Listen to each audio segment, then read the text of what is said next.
We're joined by Obama campaign veteran Chai Komanduri, who's been with us throughout this election. Welcome back, Chai. I just went through the how, the why, and what's next. Your thoughts? Yeah, I'll be really honest about this. There are rational reasons, concrete reasons for why this defeat occurred. You talked about them: inflation, immigration, discontent among non-college voters, particularly young voters who did not go to college. But as many times as I hear them, and I and you and everybody will be hearing them for the rest of our lives, it just doesn't, on some level, ever make sense to me. And that goes to why I was wrong about this election. John Heilman, is it not John Heilman? It's John Meacham wrote that book, The Soul of America. And I remember in 2017, he said he wouldn't have written that book if Trump had won the popular vote. Well, here we are. And last night, I was thinking, oh my gosh, is that Madison Square Garden rally, is that the soul of America now? And the reality is that there is a dark part of the American soul, and Donald Trump appeals to it.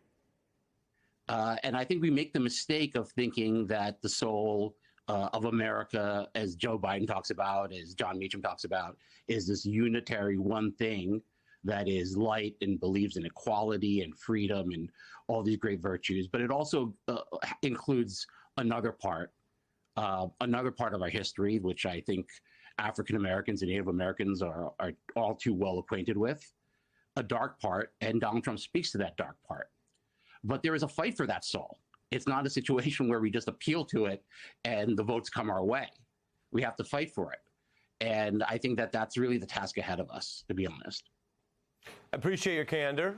It's rare in politics for someone to even phrase it the way you just did. When you go inside under the hood and into the numbers, though, it's not that total vote, popular vote majority saying they like him. As I pointed out, to win 9% of the people who view you unfavorably is actually quite unusual in politics. And there will be many debates for many months about whether that's still some secret sort of fascination with him, this uber famous reality show figure, or whether we're not so different from the other country flags I put up that have had an anti-incumbent backlash. And I heard from Democrats involved prior to Tuesday saying to even be close with these headwinds is big. That wasn't their closing message because it was true, but your message is not just what's true. It's trying to motivate people. And the hardship numbers, I'll put them back up.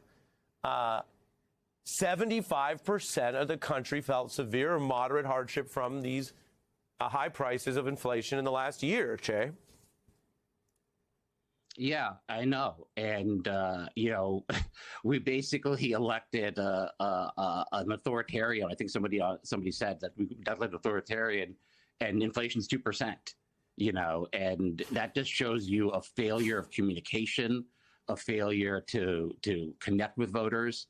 If there's a big takeaway, it is that we cannot be the college-educated party.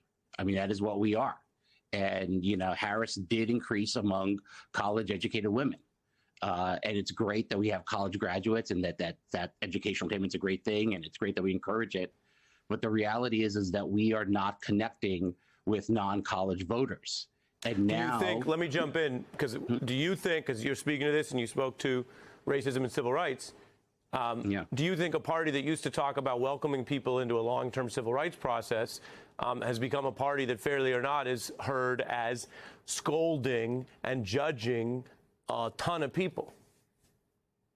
Yeah, I think that there is a tone. I think James Carville has talked about it. That is very off-putting to people who did not go to college.